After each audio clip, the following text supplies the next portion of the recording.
Guys, Walz was asked one of the simplest questions any politician can be asked after dropping out of a race. Did you make this decision on your own or were you pressured by your own party? No traps, no follow ups, just a straight question. And what happened next tells you more than any campaign ad ever could. Instead of answering, Walz immediately shifted away from the question, away from his campaign, away from his own decision making, and launched into something entirely different. He said it was a family decision, that it was the right choice, and then almost instantly changed the subject. Not to policy, not to voters, but to January 6. Think about that for a second. A question about his campaign exit turned into a speech about an insurrection, court cases, pardons, protest, and frozen federal funds. That's not clarification, that's deflection. When politicians feel confident about their decisions, they answer cleanly. When they don't, they redirect emotionally.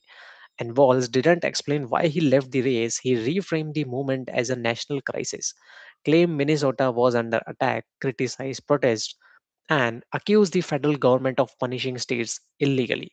The original caution vanished completely, and that's the only point.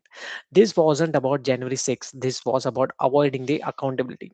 Because if the answer were simple, yes, I choose to live, or yes, there was pressure, he would have said it. Instead, he wrapped himself in larger narratives that spark emotion, division, and headlines. It's a classic political move. When cornered, zoom out. When caution, just distract. When responsibility looms, change the battlefield. And what made this movement especially striking is the timing. Walls emphasized the date, January 6, almost as if invoking the provided political cover, as if referencing it automatically reframes any scrutiny or partition or dangerous. But voters aren't asking about 2021. They are asking about now. They are asking why a sitting governor exited a future race amid controversy and pressure. And the refusal to answer that directly is itself an answer. Because leadership isn't about well you criticize others, it's about how you clearly explain your own actions. This exchange revealed something deeper than a bad media moment. It showed a politician who didn't want to own the narrative of his exit, who preferred to redirect blame outward, and who relied on emotionally charged history instead of present day accountability. So, whether you agree with Walls politically or not, this matters.